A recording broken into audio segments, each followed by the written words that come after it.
Hey you guys, welcome back. Today we're going to do a little bit of a garden plot update, the community garden plot. So, let me raise this up here. I have some pumpkins that have ripened. Actually, the vines, this particular one, the vines were crawling up the trellis that you see behind me, and the weight of the pumpkin actually broke the support. So, not the support, but the mesh that was holding everything up. So it was only made of plastic. Next time I'm going to go with a metal. And yeah, so it crashed to the ground, but it's still in good shape. And they did ripen, so that's a bonus. So I'll show you that group of stuff there. Just trying to put that down. And the carrots are finally starting to do something. I think I planted them too close together. If you remember, we were doing a close planting of onions, carrots, and beets. The beets got eaten completely by what I think might have been earwigs. I took all of those out and I've been harvesting some of the onions, and now that there's more sunlight in there, the carrots are finally starting to look a little bit nicer. So I'll show you that, and I've ripped out all of the peas and replanted a second crop. I just got back from vacation, so again, things aren't looking so hot. Sorry for the late updates. I really do apologize. I also ripped out all of my bean plants because they were just unruly. Again, planted them way too close together, and I didn't stake them. They're not climbing beans, they're bush beans, but because they were so close together, I think that they were stretching for some sun, and they just started laying over onto their side. And I found it very difficult to harvest the beans because I didn't know where they were. They were just everywhere. So I just kind of lost all hope. Anyway, enough rambling. I'll show you what's going on. I gave a lot of the tomatoes to a neighboring gardener because I was going on vacation, and she's going to make some stuff, and she promised to give me a couple of jars of whatever she made. So I'm looking forward to that sometime in the fall. And yeah. Anyway, let's take a look and see what's happening. So what we're looking at here is the tomatoes and the raspberries up at the top. There is the trellis for the pumpkins. It is bare. Right now I'll show you where it broke. So in here, my neighbor Charlene, if you're watching, thank you for harvesting the tomatoes, because I would never have been able to eat them all, and we were leaving on vacation. So anyway, as you can see, there's a couple of ripe tomatoes here. On this one here is the black cherries, and I hear nothing but good things about these black cherries. Everybody I give them to absolutely adores them. They say that they're much sweeter than a regular cherry tomato. So I'm gonna pick all of the ripe ones. Some of these on here are overripe and they're splitting, as you could probably see right here, splitting. So I'll just pull those off and I'll compost those. I might actually save some of them and keep the seeds. We'll see what happens. Actually, I'll probably end up doing that. Maybe I'll do a seed saving video. So there's not very much going on in the tomatoes. My neighbor, she picked it really clean. The raspberries are starting into a second flush, as you can see here at the top. So we've got a bee going on there, pollinating, doing his thing. Nice work, Mr. Bee. Look at the raspberries. I get two nice crops. I get one early summer, and then I get another one now. So that's wonderful. And here is my shadow, and right here we got garlic. Here's some garlic seed pods. I'm gonna just disperse those everywhere in this little area. This is my garlic section right here. This bindweed and purslane is just incredibly invasive here. I will dig some of these up at some point. I've already dug up some garlic. I just wanted to let the seeds do their thing. And yeah, we'll see what the garlic looks like. Down farther, as you can see, it's just a mass of weeds. We've got a baby raspberry plant right here. Raspberries really are invasive if you let them, and I'll end up digging that out. I don't want it there. But look at the carrots growing in here. I'm gonna get a different angle so I don't get my shadow in the way. Let's pull out a carrot or two, shall we? See what color it is. I got multicolor. Look at this beautiful carrot. It's a lovely white carrot. I've got a mix. This is a rainbow mix. Let's grab another one here. Ooh, a nice orange one. He's got legs. It's a dancing carrot. There's also some purple ones in here. Let's see if we can find a purple haze. I've also got more beets in here as well. Let's see if the beets are looking okay. It's hard to get in here. There's onions all over the place. Here's a beet.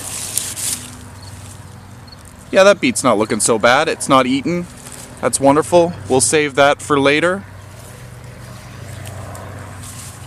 Let's see if we can find a purple haze. I think they're so beautiful. So many carrots. What's this one here? That's a lovely color. Not the purple haze.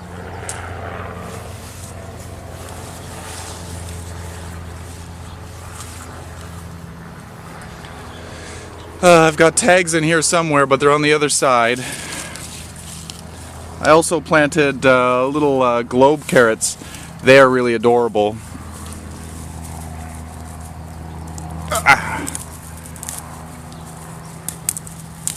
I'm not having much luck. I'm not getting anything but regular carrots. That's a fun looking one. Bill, this isn't a carrot harvesting video, for goodness sake.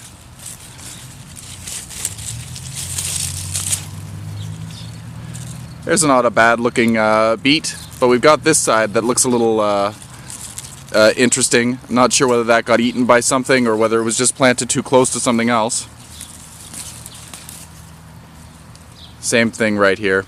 Anyway, enough with this. I'll show you a photo of the purple haze carrots. They're really quite beautiful.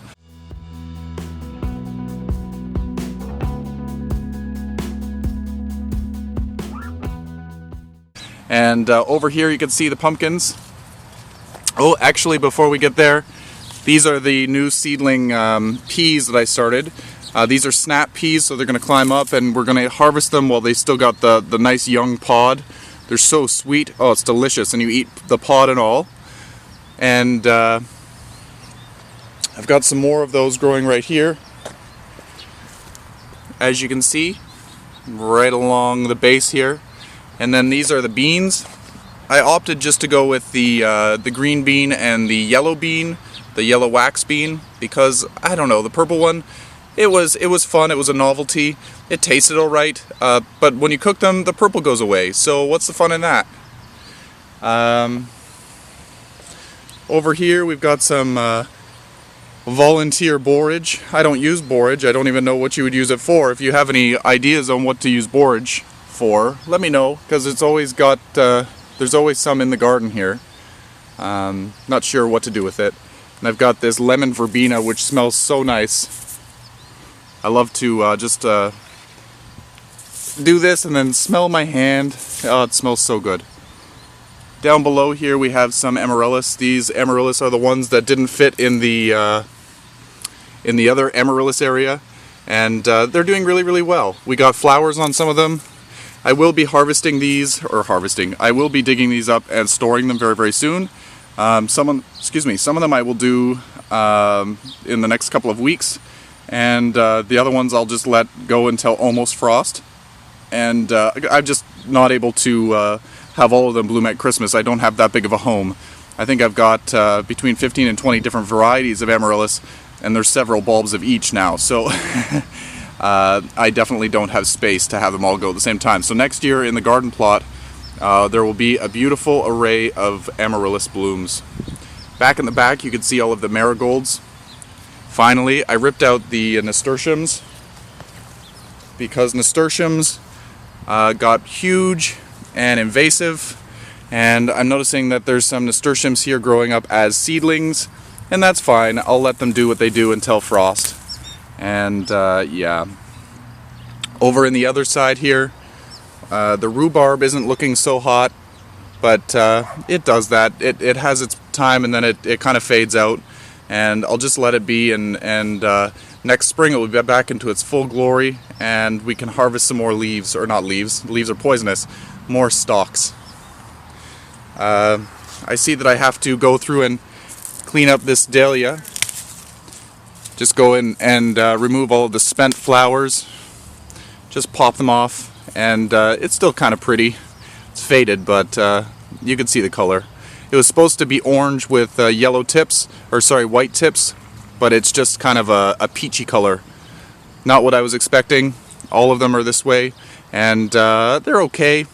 They're not my first choice. I might end up switching it up next year with something that I actually want.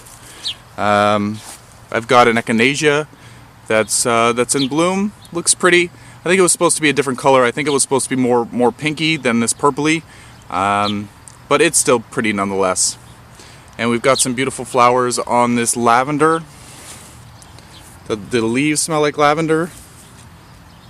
It's a different type of lavender, that's for sure. But the flowers on it are quite pretty, as you can see.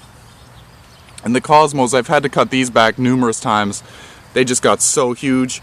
I'll be looking for cosmos next year, but I will be looking for a cosmo that is a little bit more tame, a little bit less huge. I know that they exist, so I'll just make sure to read the tag next time. When you buy these cell packs, I only bought one cell pack and it took up this whole garden, this little garden section anyway. But it's so nice. And then we've got this mint that's taken over. I'll have to harvest some of this mint. I don't know what I'm going to do with it. I could make mojitos, but I'm not really in the mood to drink today. It's a beautiful day though. And over in this garden we've got all the amaryllis. Look at all the leaves. And these amaryllis, they just keep blooming in here. They love it being planted in the ground. I can't believe the amount that they've grown. And I really look forward to going in and digging up the bulbs. I can't see any of them right now, but they've just done amazing. I'll have to go through and decide which ones I want to save and which not save, but that's the wrong word. To harvest early, or dig up early so that they bloom at Christmas time. I think I'm going to choose the Samba. This Samba was beautiful. I really enjoyed that. And look at the size of that bulb. It's gigantic. I don't know. Some of the garden collections were really nice. The striped garden, the yellow garden, and the red garden. I really enjoyed those because they had multiple flower stalks, but that is what's blooming right now. This one here is the striped garden. It flowered 2 flower spikes this summer, and now it's starting a 3rd. So I don't know how well the plant itself is going to do if I was to dig it up early and make it go dormant. And then here is one of my Thailand giants. It's doing really well. To be quite honest, I haven't fertilized this, and I've been lax with the watering, so it's doing wonderful. And if you have never seen a Thailand giant bloom, just check that out. It's so pretty. It's like a peace lily, which it's probably one of the most showy blooms on a alocasia or colocasia that I've ever seen. Most of them just are very unsightly. They're just green and they're just not pretty. These ones are nice and crisp white, and they really are showy. And they flower profusely as well. And then we've also got all of these plumeria seedlings, really doing well. Let's go here and move the leaves. Check out all of these plumeria seedlings. I don't have any flower spikes started. There's no little broccolis going on. Again, I hadn't fertilized this. I've got an asparagus growing in here. There's more plumerias behind the asparagus. This whole section is plumerias. They're doing really well. Some of them are really teeny still. Like, look at this one here. Very small. My hand is on it. And still really small. But still growing. We'll be digging those up very soon. When it starts to get below 10 degrees Celsius, around 50 degrees Fahrenheit, I will come out and just lift all the pots and then bring them in and let them go dormant. Over on this side, move out of the way, leaf, big giant leaf. We've got the kale. I haven't really harvested any kale. I'll do that today, and hopefully some people, I'm meeting up with some neighbors today, and they love kale. So hopefully they will enjoy some harvested kale from the garden. We'll move over here. We've got all kinds of little pumpkins, as you can see. They're doing really well, or they did really well, and they just recently, like I said, died out. I'm not sure exactly what happened. And here's where the one fell. As you can see, it tore the mesh, and I was warned. I didn't heed the warning, and that's what I get. So anyway, that has been the garden plot. I hope you've enjoyed this long-winded talk and walk. And yeah, I'll show you some photos of these beautiful carrots right now. Happy growing, everyone.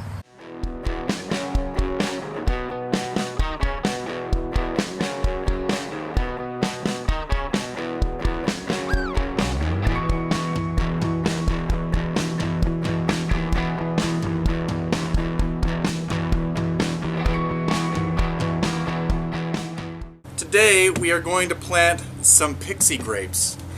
How much fun is that? It is a little mutation, I guess, mutation of a grape. Let me see the tag here. I'll put the name down below. It's a mutation